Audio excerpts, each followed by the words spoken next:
Hello friends, எல்லாருக்கும் வணக்கம். இன்னைக்கு நம்ம நிக்கிஸ் கிச்சன்ல நல்ல மொறுமொறுன்னு உளுந்து போண்டா எப்படி பண்றதுன்னு பார்க்க போறோங்க. அதுவும் சுலபமா மிக்சிலேயே நம்ம அரைச்சு செய்ய போறோம். சின்ன சின்ன டிப்ஸோட இது எப்படி பண்றது, இதுக்கான அளவுகள் என்னென்ன அப்படிங்கிறத பார்த்துடலாம். வீடியோக்குள்ள போறதுக்கு முன்னாடி நம்ம சேனல் நிக்கிஸ் கிச்சனை சப்ஸ்கிரைப் பண்ணிட்டு ப்ளீஸ் அந்த பெல் ஐக்கானை கிளிக் பண்ணிருங்க. நம்ம தொடர்ந்து சோஷியல் மீடியாஸ்லையும் அப்டேட்ஸ் கொடுத்துட்ருக்கோம். ஸோ ஃபேஸ்புக், இன்ஸ்டாகிராம் அண்ட் ட்விட்டரில் டைம் இருந்தது அப்படின்னா ஃபாலோ பண்ணுங்கள் ஃப்ரெண்ட்ஸ். இப்போ வாங்க வீடியோக்குள்ளே போய் பார்த்து தெரிஞ்சுக்கலாம். இந்த போண்டா பண்ணுறதுக்கு நான் இன்னைக்கு 1/2 கப் உளுந்து எடுத்திருக்கேன். முழு உளுந்து, வெள்ளை உளுந்து தான் எடுத்திருக்கேன்.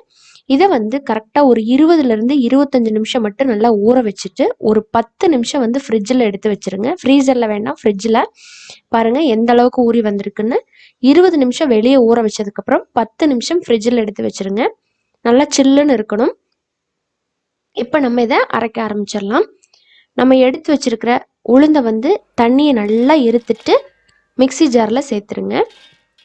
பொதுவாக நம்ம வந்து கிரைண்டரில் அரைச்சி சுட்டோம் அப்படின்னா சூப்பராக வரும், போண்டாவாக இருக்கட்டும் வடையாக இருக்கட்டும். பட் மிக்சியில் அரைக்கும் போது கொஞ்சம் டிஃபிகல்ட்டாக இருக்கும். ஸோ நான் சொல்கிற இந்த சின்ன சின்ன டிப்ஸ் வந்து நீங்கள் ஃபாலோ பண்ணுங்கள். இப்போ இந்த டைமில் ஊற வச்சிங்க இல்லைங்களா அந்த ஜில் வாட்டரை, அதுலேயே வந்து கொஞ்சமாக 1லேருந்து 2 டேபிள் ஸ்பூன் பக்கம் மட்டும் ஃபஸ்ட்டு விட்டுட்டு அரைங்க. முதல்ல இதை வந்து நல்லா அரைச்சிக்கலாம். லோ ஸ்பீட்லேயே வச்சு அரைக்கணும். ஹை ஸ்பீடில் வச்சிங்கன்னா சூடாயிரும், உளுந்து வெந்துடும், அப்போ நல்லா இருக்காது. இப்போ பாருங்க நல்லா அரைபட்டு வந்திருக்கு. இப்போ இந்த டைமில் எந்த மாதிரி அரைச்சிருக்குன்னு பார்க்கலாம். நல்லா கெட்டியாக தான் இருக்குது. ஸோ இந்த அளவுக்கு அரைச்சதுக்கப்புறமா இதில் அடுத்ததான் நம்ம சேர்க்க போகிற இன்க்ரீடியன்ட் பார்த்தீங்கன்னா வேக வச்ச உருளைக்கிழங்கு. மீடியம் சைஸில் 3 உருளைக்கிழங்கை வேக வச்சு சேர்த்துக்கோங்க. இதுதாங்க நல்லா மொறுமொறுப்பு கொடுக்கறது. யூஸ்வலாக இருக்கிறத விட சூப்பராக நல்லா மொறுமொறுன்னு வரும். இப்போ இதை சேர்த்துட்டு மறுபடியும் அதே தண்ணியில் 1லேருந்து 2 டேபிள் ஸ்பூன் பக்கம் விட்டுருங்க. ஸோ டோட்டலாக பார்த்திங்கன்னா ஒரு 3லேருந்து 4 டேபிள் ஸ்பூன் அளவுக்கு தண்ணி தான் நம்ம சேர்க்கணும். முடிஞ்சால் அதை விட கம்மியாக கூட நீங்கள் சேர்த்துக்கோங்க. இப்போ நல்லா அரைபட்டு வந்திருக்கு. இப்போ பாருங்கள் மாவோட கலரே சேஞ்ச் ஆகிருக்கு. லைட்டாக எல்லோலேருந்து ஒயிட் ஆகிருக்கு. இப்போ இந்த மாதிரி வந்ததுக்கப்புறம் இதை ஒரு பாத்திரத்துக்கு மாற்றிட்டு இதில் வந்து அரிசி மாவு 1லேருந்து 2 டேபிள் ஸ்பூன் பக்கம் நீங்கள் இதுக்கு சேர்த்தணும். சேர்த்ததுக்கப்புறமா அடுத்ததாக இதில் குட்டி குட்டியாக நறுக்குன பச்சை மிளகா 1 அடுத்ததாக இதில் இஞ்சியை வந்து நல்லா பொடி பொடியாக கட் பண்ணி போட்டுக்கோங்க. அப்புறமா கருவேப்பிலை அதே மாதிரி கட் பண்ணி போட்டுக்குங்க. கூடவே ஒரே ஒரு பெரிய வெங்காயம் நறுக்குனது,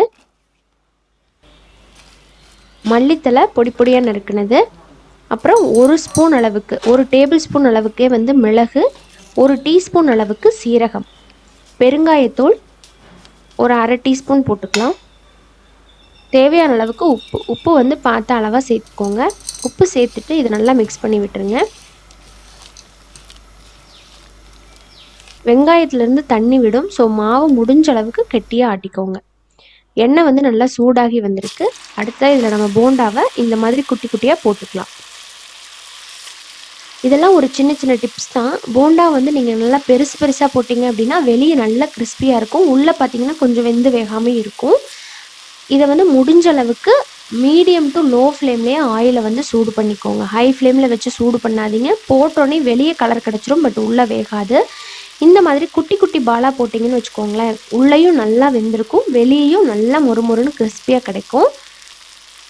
இப்போ இது 2 பக்கமும் நல்லா கோல்டன் ப்ரௌன் ஆகிறது வரைக்கும் விட்டுக்கலாம். இப்போ ஒரு பக்கம் நல்லா கோல்டன் ஆயிடுச்சு. அப்படியே திருப்பி திருப்பி விட்டுருங்க. மேலே அப்படியே நல்லா கிறிஸ்டு ஃபார்ம் ஆகிருக்கும். சூப்பராக இருக்கும் உங்களுக்கு இந்த போண்டா சாப்பிட்றதுக்கு உளுந்து வடையை விட. இதை நீங்கள் வெளியே ஒரு 10 உளுந்து வடை பார்த்தீங்கன்னா வெளியே எடுத்ததுக்கப்புறம் ஒரு 10 நிமிஷத்துலேயே வந்து அந்த கிறிஸ்பினஸ் போயிடும். பட் இது அப்படி கிடையாது. நீங்கள் 1/2 மணி நேரம் வச்சுருந்தீங்கன்னா கூட அதே மொறுமொறுப்பு அப்படியே இருக்கும். எவ்வளோ சூப்பராக இருக்குது பாருங்கள்.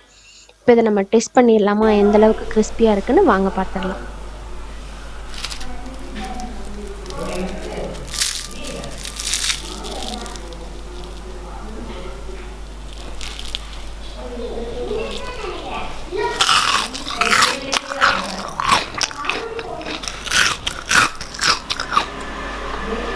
இந்த கிறிஸ்பியான உளுந்து போண்டாவை எப்படி மிக்சிலேயே அரைச்சு சுலபமாக செய்கிறது அப்படிங்கிறத டிப்ஸோட நான் உங்களோட ஷேர் பண்ணியிருக்கேன்.